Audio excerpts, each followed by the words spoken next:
Want to see something super satisfying? Yeah. Look at that. Where'd it go? Don't even have to, it's magic. Yeah, It's so it's satisfying.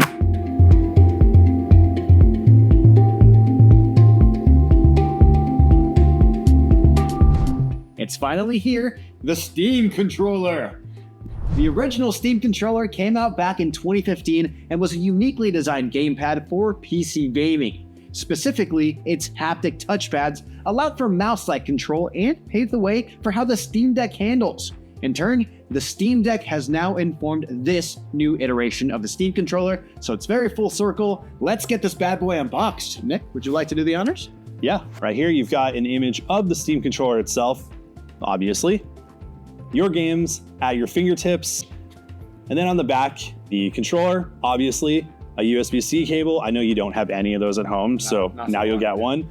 And the puck, which is a really interesting device. We'll go over that in a minute. Let's unbox it. Resale value is gone. So we're gonna open it up here. Let's take it out. Yeah. So first of all, the controller is very striking. It seems very much like a Steam Deck, but just you took out the screen and put the two edges together. Yeah, so unlike the Steam Deck, it uses two TMR magnetic sticks with capacitive touch. There are two trackpads which can be customized throughout Steam input. These are also pressure sensitive for configurable click strength. You get 4 programmable back buttons on the handles and capacitive touch sensors on each handle to detect whether or not you're gripping the controller. Inside, you have 4 haptic motors, 2 under the trackpads for HD tactile feedback, and 2 in the grips for HD game haptics and rumble. There's also a 6-axis gyro for motion controls. We also have a magnetic connector for the puck, which uses a 2.4 gigahertz connection protocol through its charging pod for low latency input.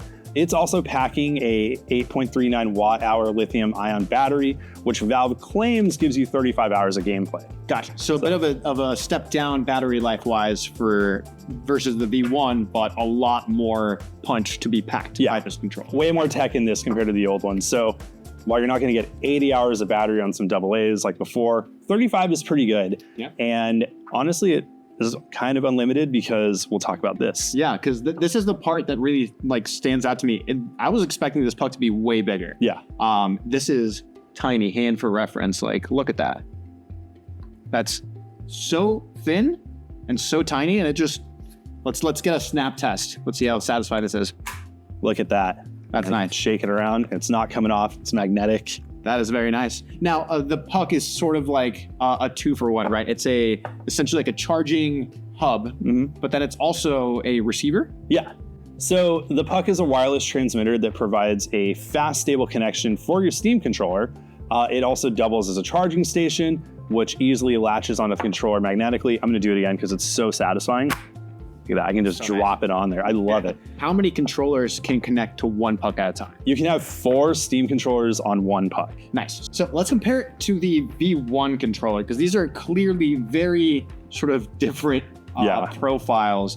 The most obvious thing, you can even see it in the glare right now of the camera. This uses that old, shiny plastic. It just feels light and cheap and kind of feels like a device from 2015 compared to this, which feels hefty. It's about the same weight, and everything feels better here. Yeah, it's more clicky. Tell me how you think.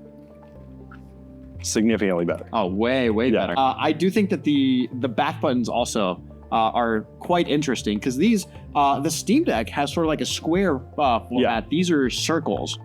I don't know how much of a difference that makes for clickiness, but we'll do a test. It's definitely more comfortable. You just kind of...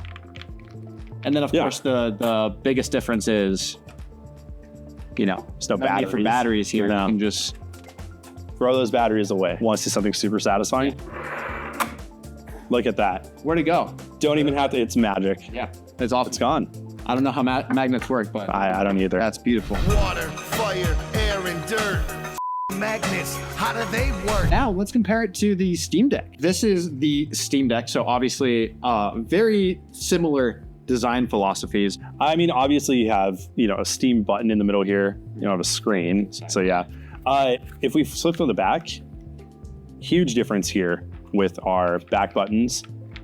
And then this actually feels a little bit more comfortable than the Steam Deck. Yeah, it's a little bit less square. Yeah. More angled, which is nice. And the joysticks are totally different. These have TMR, those don't. So you won't have any drift, hopefully. This is also, Valve is the first-party company to have TMR in their joysticks. Nobody else has done that. Sony, Microsoft, Nintendo, maybe Eventually one day. be nice that they kind of copied that. It's also nice that the Steam and the, I forget what this button's called, but the 3 dots, I always just call it 3-dot button.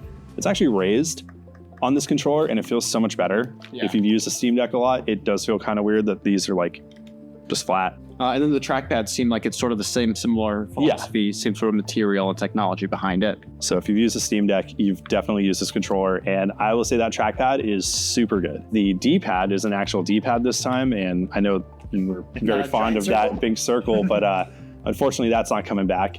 There's a view and a menu button, which if you've used a Steam Deck, that's in there as well. ABXY, pretty standard stuff. This big old Steam button, if you hit it, It's on now. the controller makes noise when you turn it on. That's so cool. Nice. And then there's a quick access menu button, which is right here. So if you're using Steam in big picture, it just makes it easier. You don't have to. You should never have to use a mouse, which is nice. Talk to me about the bumpers. How do they feel? They're super good. Yeah. They I would say they feel pretty similar to a PS5 Okay. controller. They're not as tight as an Xbox, if that makes sense. So it's really comfortable. This controller is super comfortable. I kind of don't want to put it down, to be honest. Let's talk about how to set it up. Yeah. First things first, start Steam and press the Steam button to turn on the controller. You'll be prompted to update the firmware, so just follow the on-screen prompts to get your devices up to date. For a gamepad first experience, use Big Picture mode, which you can open quickly by pressing the Steam button on the controller. The Steam controller works great with a docked Steam Deck and other handhelds. You can also use Steam controller with any device running the Steam Link app. This includes Windows, Mac, and Linux PCs, as well as tablets and smartphones. The Steam controller is designed exclusively for devices running Steam and is not compatible with consoles. Valve promises that the controller will pair seamlessly to the newly announced Steam machine without the use of the puck. Additionally, infrared LEDs built into the Steam controller will allow it to be tracked by Steam's Frame camera, which will hopefully release later this year. Alright, there you have it, the new Steam controller. Release dates and pricing info aren't available just yet, but be sure to stick with IGN for more coverage and keep an eye out for our full review. Until then, thanks for watching. I love that. It's so clean.